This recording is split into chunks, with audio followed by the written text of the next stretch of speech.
Hello guys welcome back to my channel. बर्तमान देशर निউজৰ কথা সকলে জানেই। তাৰ ওপৰত 2 অক্টোবৰত হোৱা আৰিয়ান খানৰ এৰেষ্টৰ কথাটো সকলোৱে শুনিয়ে আছে। যিকোনো ব্যক্তিয়ে যা তা কমেণ্ট কৰি আছে। মই আজি তাৰ ওপৰতে কম। ভিডিঅ'টো আৰম্ভৰ আগতে মই কওঁ যে মই সকলো কথা উইথ প্ৰুফ লৈ কম। পলিটিক্স ইনভলভ হৈ থকা বুলি বহুতে কৈ আছে। মই আজি কম কেনেকৈ ইনভলভ হৈ আছে।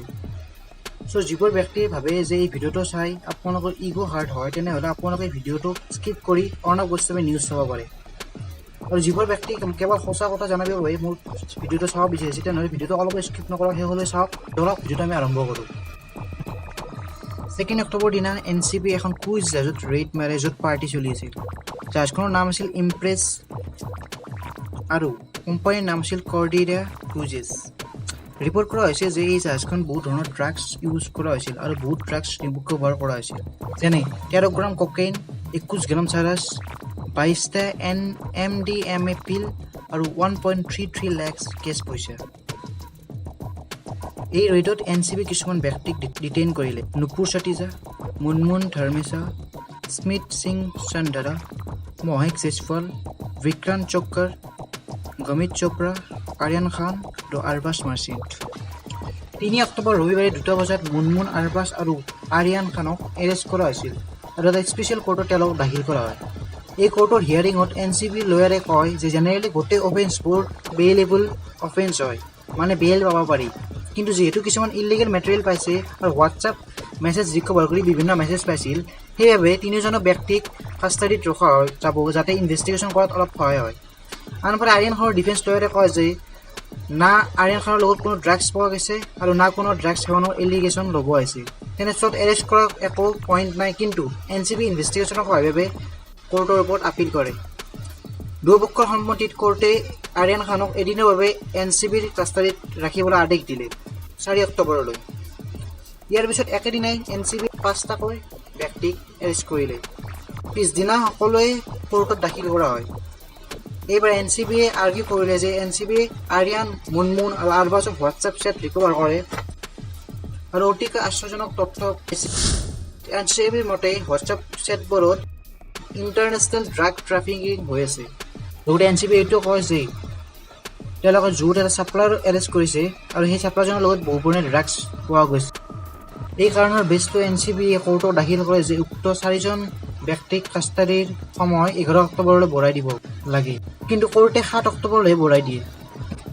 আনফালে যিখন জাহাজ আছিল সেইখনৰ কোম্পানীৰ CEOজনে ষ্টেটমেণ্ট কৰিলে যে তেওঁলোকৰ এই ঘটনাৰ লগত কোনো সম্পৰ্ক নাই। তেওঁ এই জাহাজখন এটা প্ৰাইভেট ইভেণ্টৰ বাবে দিল্লী বেছড মেনেজমেণ্ট কোম্পানী এটাকে চাৰ্টেট কৰিছিল।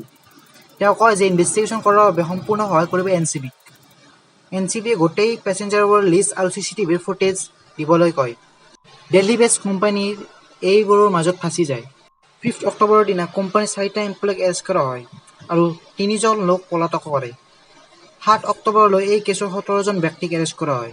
7 অক্টোবৰত কোৰ্টে কয় যে আৰিয়ান খানকে ধৰি বাকী কেইজনক কাষ্টাডিত নাথাকিব আৰু 8 অক্টোবৰ ৰাতিপুৱা 11 বজাত বেইল এপ্লিকেশ্যন হিয়াৰিং হয়। ছাৰপ্ৰাইজলি 8 অক্টোবৰত আৰিয়ান খানক বেইল দিয়া নহয়। এইবাৰ টেকনিকেল কাৰণ বুলি কোৱা হয়। কোৰ্টে কয় যে বেইল এপ্লিকেশ্যন মেইনটেইনেবল নাছিল, সেইকাৰণে ৰিজেক্ট কৰা হয়, মানে বেইল হিয়াৰিং ভুল হ'ল কোৰ্টত। তেওঁলোকে কয় যে বেইল হিয়াৰিঙৰ বাবে যদি আৰ্গিউ কৰিব আছিল তেনেহ'লে স্পেচিয়েল কোৰ্ট ফৰ NDPS কৰিব লাগিছিল। এই কোৰ্টত জুৰিছডিকশ্যন নাছিল। এই ৰিজনটোক আপোনালোকে লয়াৰৰ ভুল বুলি ক'ব পাৰে, but at the end Aryan Khan এতিয়াও জেলত আছে, বিনা কিবা প্ৰুফ যে তেওঁ ড্ৰাগছ লৈছিল, বিনা কোনো প্ৰুফ যে তেওঁৰ লগত ড্ৰাগছ আছিল। এতিয়া গোটেই একিউজবোৰ জুডিচিয়েল কাষ্টাডিত দিয়া হৈছে। এতিয়া কোৰ্টৰ ৰায়ৰ বাবে স্পেচিয়েল কোৰ্টত যাব লাগিব, য'ত মাত্ৰ NDPS এক্ট 1985ৰ বিষয়বোৰহে ৰায় দিয়ে। এই গোটেই কেছত ফ্ৰেণ্ডছ এটা বেলেগ টুইষ্ট আছে। যেতিয়া আৰিয়ান আৰু আৰবাছক NCB অফিচত লৈ যোৱা আছিল তেতিয়া দুজন মানুহে সিহঁতক লৈ গৈ আছিল। এইবোৰ ভিডিঅ'ত কেপচাৰ হৈ গৈছে, ভিডিঅ'বোৰ ভাইৰেল হৈ গৈছে। জনামতে এই দুজন ব্যক্তি NCBৰ অফিচাৰ নহয়। লগতে যিদিনা ৰেডত আছিল সেইদিনা এটা ফটো ভাইৰেল হৈছে ছ'চিয়েল মিডিয়াত, য'ত এজন ব্যক্তি স্মাইল কৰি আৰিয়ান খানৰ লগত চেল্ফি লৈ আছে। NCB ক্লেৰিফাই কৰিছে যে এইজন না কোনো NCBৰ অফিচাৰ না কোনো এমপ্লয়ী। এইজন ব্যক্তি ভাইৰেল ভিডিঅ'টো দেখা গৈছে। তো প্ৰশ্ন এইটো হয় যে ব্যক্তি দুজন কোন আৰু কি কৰি আছে তাত। শৰদ প্ৰভা যিটো NCP পাৰ্টি আছে এলায়েন্স কৰিছে যে গোটেই আৰিয়ান খানৰ কেছটো আচলতে কনস্পিৰেচি কৰা হয় বিজেপিৰ দ্বাৰা মহাৰাষ্ট্ৰ চৰকাৰক ডিফেম কৰাৰ আৰু ফিল্ম ইণ্ডাষ্ট্ৰীক টাৰ্গেট কৰাৰ। हमारा सीधा आरोप है कि पिछले 1 साल से भारतीय जनता पार्टी महाराष्ट्र को, महाराष्ट्र की सरकार को, मुंबई की फिल्म इंडस्ट्री को, बॉलीवुड को बदनाम करने के लिए फर्जीवाड़ा रच रही है। NCP লিডাৰ নবাব মালিকে প্ৰশ্ন উঠায় যে প্ৰাইভেট ইণ্ডিভিজুৱেল লোক কেনেকৈ আহিল ইমান হাই প্ৰফাইল এটা কেছত। জনামতে চেল্ফি লোৱা ব্যক্তিজন হৈছে KP গোসাভি। গোসাভিৰ ফেচবুক প্ৰফাইলৰ মতে তেওঁ এজন ডিটেক্টিভ হয় যি মালয়েছিয়াৰ ৰাজধানী কৌলা লুম্পুৰত থাকে। 2018 পুনে পুলিচৰ দ্বাৰা তেওঁক বুক কৰা হৈছিল কাৰণ তেওঁ এজন ব্যক্তিক মালয়েছিয়াত জব দিম বুলি কৈ 3.09 লাখ টকা খাইছিল। ৱেডনেছডে ৰাতিলৈ গোসাভিৰ ফেচবুক একাউণ্ট ডিলিট হৈ যায়। নবাব মালিকে ক্লেইম কৰে যে ফেচবুক প্ৰফাইলটোত গোসাভিৰ পিকচাৰ্ছো আছিল। ভিডিঅ'ত থকা দ্বিতীয়জন ব্যক্তিৰ নাম আছিল মনীষ ভানুশালী আৰু তেওঁ এজন বিজেপিৰ কৰ্মচাৰী। ইনফেক্ট তেওঁৰ ফেচবুক প্ৰফাইল মতে তেওঁ বিজেপিৰ ভাইচ প্ৰেছিডেণ্ট। তেওঁৰ বহুত পিকচাৰ্ছো পোৱা যায় য'ত প্ৰাইম মিনিষ্টাৰ মোদীজীৰ লগত আৰু বহুত ছিনিয়ৰ বিজেপিৰ লিডাৰৰ লগত। প্ৰশ্ন এইটো হয় যে তেওঁ ৰেডিঅ'ত কি কৰি আছে। তেওঁ এইটো অমান্য কৰা নাই যে তেওঁ বিজেপিৰ কৰ্মচাৰী। ইণ্ডিয়ান এক্সপ্ৰেছৰ লগত হোৱা বাৰ্তাৰ মতে তেওঁ কৈছে যে তেওঁ মিউনিচিপেল ইলেকশ্যনত ভাগ লৈছিল বিজেপিৰ টিকট লৈ। তেওঁ কৈছে যে তেওঁ কাৰোবাৰ মুখত শুনিছে এই পাৰ্টিৰ কথা, কিন্তু মূল কথাটো হ'ল ঠিকেই আছে তেওঁ কৈছে NCP পাৰ্টিৰ কথা, কিন্তু ৰেডিঅ'ৰ সময়ত তেওঁ কি কৰি আছে তাত। তেওঁ কয় যে তেওঁৰ বন্ধু এজনে বাৰে বাৰে পাৰ্টিৰ কথাটো আপডেট কৰি আছিল আৰু যাতে ইনফৰমেশ্যন NCP অফিচাৰক ক'ব পাৰে, সেইকাৰণে তেওঁ ৰেডিঅ'ৰ সময়ত উপস্থিত আছিল আৰু NCP অফিচাৰে কৈছিল যে আমাৰ লগতে বলক আপুনি। लेकिन उनको इन्फॉर्मेशन के तौर पे मैं मौजूद था, मेरे पास नई नई जानकारी आ रही थी, तो उन्होंने मुझे बताया कि आप साथ में रहिए, आपके पास जो भी हमारे पास नई नई जो जानकारी आ रही है हमें कार्यवाही करने में बहुत आसानी रहेगी।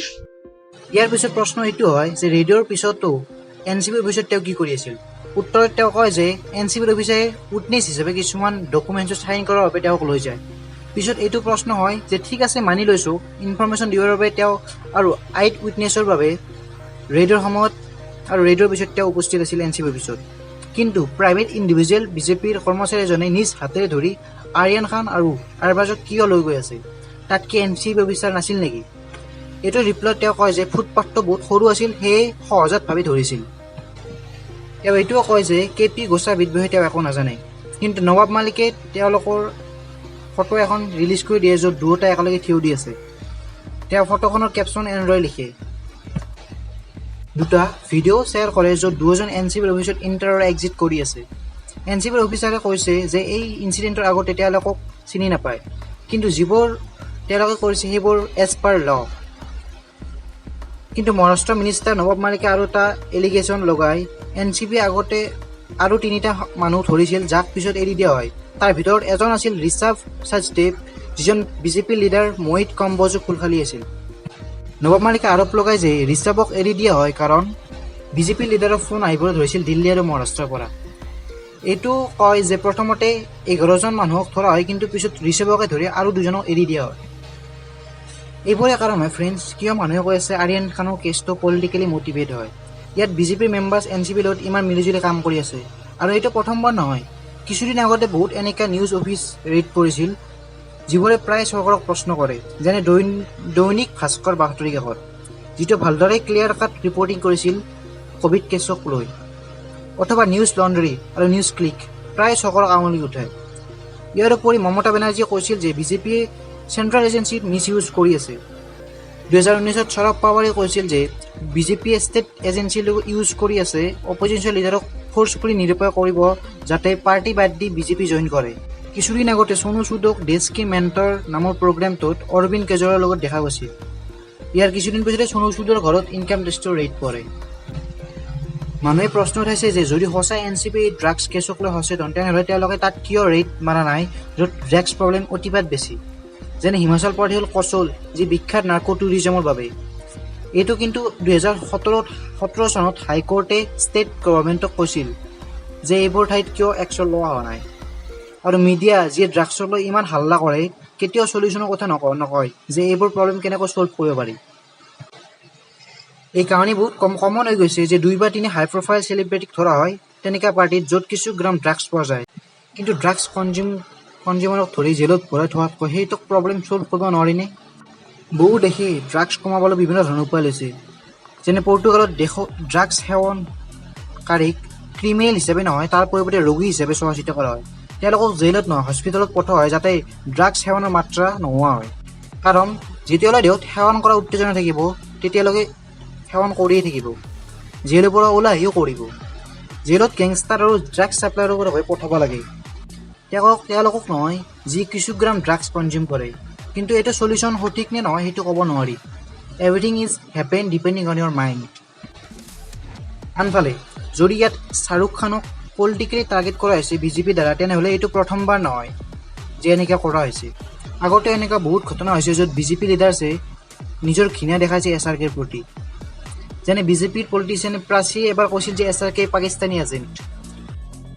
और मैं समझती जो इस तरह की बात करते हैं वो हिंदुस्तानी नहीं हो सकते, निश्चित रूप से वो पाकिस्तानी एजेंट है। কৈলাশ বিজয়ভাগিয়াই এবাৰ SRKক দাউদ ইব্ৰাহিমৰ লগত কম্পেয়াৰ কৰিছিল। আৰু আদিত্যনাথ যি আজিকালি UPৰ চিফ মিনিষ্টাৰ, তেওঁ SRKক হাফিজ ছাইদৰ লগত কম্পেয়াৰ কৰিছিল। এইবোৰ যোৱা কিছু বছৰত দেখিব পৰা গৈছে।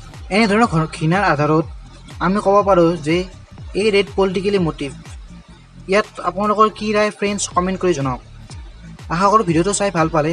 যদি ভাল পালে ভিডিঅ'টো লাইক কৰিব, চেনেলটো ছাবস্ক্ৰাইব কৰি দিব আৰু বেল আইকনটো বজাই দিব। And also' share this video'. Thank you. আকৌ বহুত ধৰণৰ ভিডিঅ' আহিব। Thank you. Bye bye. Take care.